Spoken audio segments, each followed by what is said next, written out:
Okay guys, mabuhay, maligayang pagbabalik sa aking channel. Of course, makikita naman natin sino-sino ba ang nag-support sa pelikulang ito. Project Baby ni Sue Ramirez at Rico Blanco, of course, directed by Eric Kison. Sino-sino ba mga artista ang dumalo para magbigay ng kanilang support? Of course, nakita nyo naman si Cristel Fulgar. Ang kaibigan niya siguro talaga ay dati pa ay si Sue Ramirez. And then, of course, di Donnie Pangilinan. Dumating si Donnie Pangilinan. Of course, kanina nakita natin yan si Epi Kison. Alam naman natin na very successful ang pelikula nilang Tayo sa Wakas, of course, with Bel Mariano. Si Donnie ay bukod siguro parehas niyang kaibigan sila Sue Ramirez at eto si Dominic Roque kasi sila yung magkatabi, no? But anyways, alam mo, isang magandang halimbawa si Donnie talaga ng mga artistang kahit ang taas na ng estado sa showbiz, kumbaga yung sikat na, may napatunayan kahit papano, not only on TV, but of course sa pelikula. Pelikula kasi for me, ang pinakamahirap talagang makapagpatunay. Kailangan talaga mayroon kang box office na pelikula. Pero, marunong mag-support sa mga ganitong klaseng film, di ba? Yung, kumbaga, alam nila ang kahalagahan ng pelikula ngayon na dapat ay buhayin. Hindi naman pwedeng may kumita lang yung pelikula nila and then after that wala nang kikita. At saka rin naman, si Donnie, alam naman natin, nag-start din naman talaga siya sa GMA, sa Regal Entertainment, diba? Yung mga unang-unang beses na nakikilala si Donnie ay sa Regal namin siya nai-interview ng time na. Tsaka, si Donnie talaga, no, pag may kakilala siya, kahit na gaano pa karaming tao yan sa paligid niya, pag lumapit sa kanya, talagang parang very dear talaga, mahabang kwentuhan, mahabang tsikahan. Yung may ganun siya, nagbibigay talaga siya ng time. Alam mong edukadong tao, alam mong disenteng tao. No? At saka, walang kayabang-yabang sa sarili. Kung tutusin, alam naman natin ngayon kung gaano karaming um, kung gaano karaming fans ni Donnie, di ba? Remember, may mga pinupuntahan siyang lugar na akala mo nagkakaroon ng rally sila ni Bel Mariano, di ba? Sobrang dami. So, plus factor talaga ito, no? Malaking bagay ito na sana nga ay, ano, kumbaga, matranslate din yung support talaga sa kay Donnie dito sa pelikula ito ni Rico Blanco at Sue Ramirez. Although, alam naman natin, of course yan si Kit Monteverde, yung kanina si Rosel Monteverde. Anyways, alam naman natin ang power din. May power din naman talaga. Sabi nga si Rico Blanco, madala niya sa big screen din. Sa sinihan naman, yung mga fans niya sa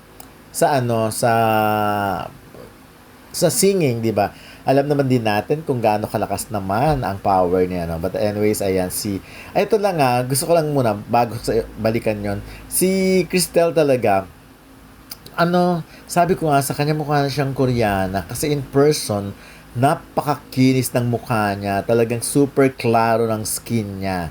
Kaya sabi ko, at ang sabi niya, yung mga product daw talaga, mga Korean product daw talaga, ay ginagamit niya. So, may konting chikan kami. Sabi niya, naka-base naman talaga na siya sa Korea. Pero ito, hinahanap ko yung angulo kanina. Naka-base na talaga siya sa Korea. Pero, bumabalik-balik siya ng Pilipinas for a certain project. And of course, may business daw nga sila ng asawa niya. Kita mo yung skin niya, di ba? Talagang glass skin ang dating. So, anyways, ayan na, inulit ko lang, nagkita si Epi, of course, si Donnie ng Tayo sa Wakas. Naalala ko sa press ko yung si Epi ay sinasabi nga na malaking bahagi ng career din ng Donnie at Bell, ng Don Bell, dahil yung unang project nga nila ay part. So, alam mo, ayan no, yan nga yung sinasabi ko, yung pag dumarating, ang lakas ng dating, may presence, pero hindi umaarte at hindi nagyayabang. Kumbaga, hindi papansin.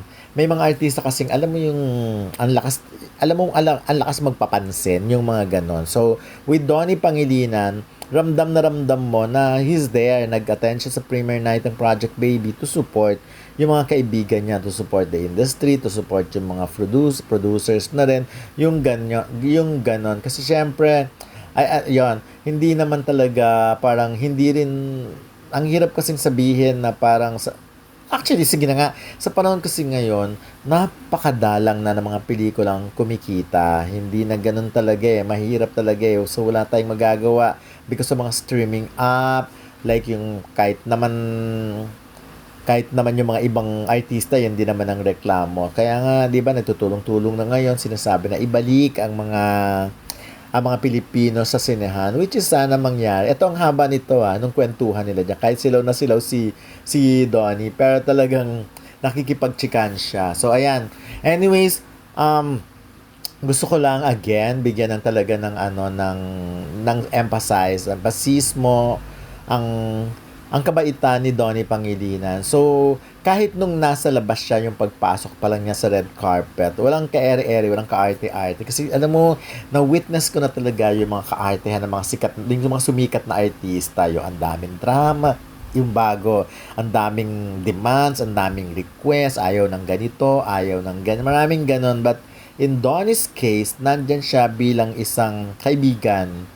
Hindi nga siya yung nagpapa-interview about himself or about tayo sa wakas. Talagang andyan siya para sumuporta sa pelikula na sana mas marami pang artista ang maging katulad ni Donnie Pangilinan. Si Donnie talaga, wala ka talaga sa kanyang maipipintas, no? Wala ka sa kanyang, yung mababatikos mo siya because lahat ng mga galaw niya talagang naka-align sa kabutihan, yung mga ganyan. So, sana lang talaga mas mabigyan pa rin. Sana talaga magkaroon din ng project si Donnie Pangilinan sa Regal. At yung tamang project talaga. Pero si Donnie kasi medyo may rin yan, adventurous and ma-experiment. Sana mabigyan siya ng project na mapapansin talaga yung acting niya at magkaka-award naman siya. So, yun na muna for